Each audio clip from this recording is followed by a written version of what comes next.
Hello guys, andito tayo sa Mantela. Pasyal-pasyal muna tayo.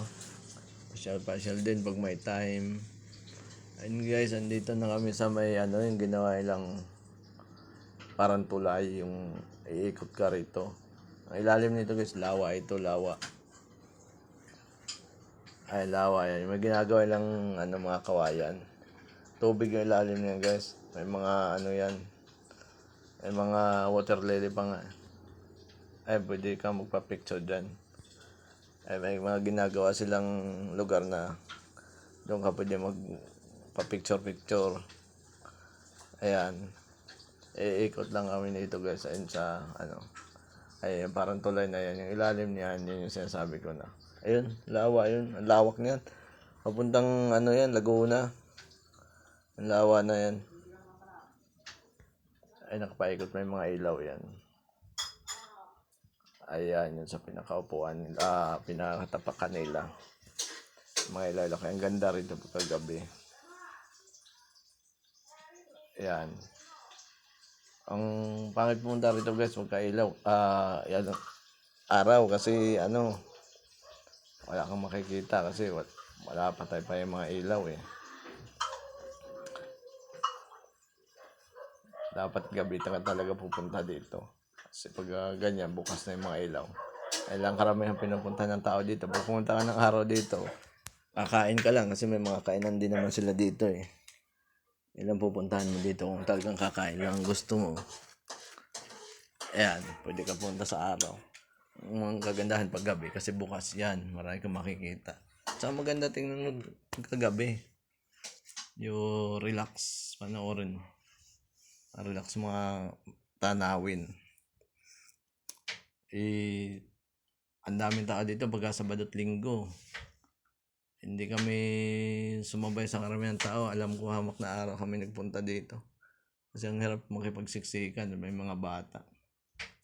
Kaya tinapat namin ang hamak na araw. Kasi gusto lang naman yung makita itong mga ganitong pailaw nila. Makita niyo mo. Aba, ang ganda nga.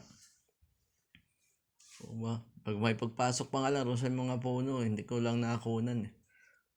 Pagpasok pasok nyo pa lang bago rumating dito yung mga puno na medyo mahaba-haba din yun. May mga ilaw din na nakakabit. Mga nakahilira ding Ang ganda din tingnan. Kaligtaan ko lang kunan. Ito talaga gusto nyo makita eh. Sayang hindi ko nakakunan. Sarap pumasyal dito guys magagabi. Ayan, may ikot-ikot ka lang dyan. Pag nagutom ka, may extra budget ka naman, pwede kang kumain dyan. Kung gusto mo lang pasyal-pasyal, yan, ganyan, picture-picture. Ay, yung mga ginawang ganyan, parang may pinto, pwede kang pumasok dyan, picture ka dyan. Tapos, yan, yung bilog na yan. Pwede ka din mag-upo dyan, papapicture ka rin dyan. May mga ginawa silang, para ron ka magpa-picture, para mas maganda tingnan. Ayan, yung bilog na yan. Ayan, pwede kang mag-upo dyan. Pa-picture ka ngayon. Tapos dito naman, merong dyan guys, yung parang isda. Pwede ka din umakyat dyan sa taas. Hagdanan yan. Pwede ka din magpa-picture dyan. Yan ang kagandahan dito. Yan. Yung kagandahan dito pagkagabi.